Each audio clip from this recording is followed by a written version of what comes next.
Hashem tells Moshe to go and to bring up Bnei Yisrael to free them from the land of Egypt, from Eretz Mitzrayim. And Moshe Rabbeinu responds, Hein Bnei Yisrael lo shamu elai ve'echin shmoini Paroh v'ani ras basayim. I'm supposed to go to Paroh. Bnei Yisrael haven't been listening to me. Certainly Paroh is not going to listen to me. And I can't even speak properly. And Rashi tells us that this is a Kal V'chomer, one of the 10 Kal V'chomers that exists in the Torah, that Moshe is telling to Hashem, if Bnei Yisrael aren't going to listen to me, then certainly Paroh is not going to listen to me. And many point out that the Kal V'chomer seems difficult. Why is it that Bnei Yisrael are not going to listen to Paroh? So we already said, Lo shamu Moshe, mikotze ruach u'me'avodah kasha. It was too difficult. They had such heavy work on them. It took so much out of them. They were not able to listen to Moshe Rabbeinu. They're in such a difficult position. But Paroh, he's not in such a difficult position.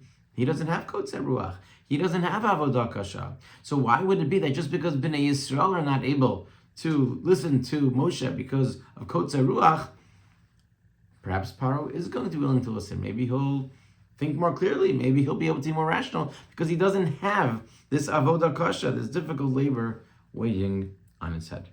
And many ask the question and try to explain in a variety of different ways. I saw a beautiful approach from Baruch Mordechai Ezrachi Zatzal in his Sefer Birkas Mordechai.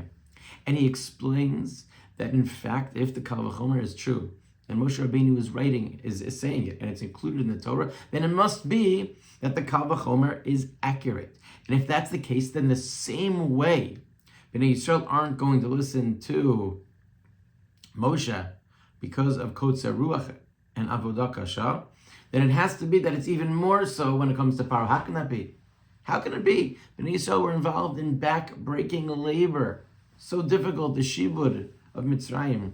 How can it be that things, in terms of kotze ruach and avodah kasha, are worse for Paroh? And he has a brilliant insight.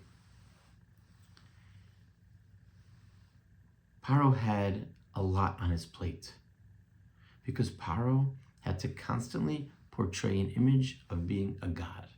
And that is no small task. Everything that happened throughout his life, in every moment that he lived, he had to try and portray this false identity to the entire world. We read in last week's Parshas that he had to go out to the river. Why was he going out to the river? Because in order to go to the bathroom, he couldn't have a bathroom in his house. Why couldn't he have a bathroom in his house? If I'm a god, I don't need a bathroom. So he went out to the water, he went out to the river. That's where he went to the bathroom. Every moment, everything that happened in his life, he had to try to put on and support this facade that he is divine, that he is a god.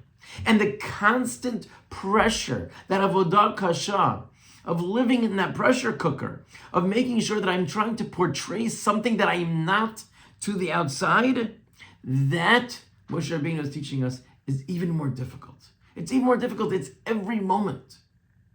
And that's why there's kotze ruach and avodah kasha even for Paroh. It's brilliant.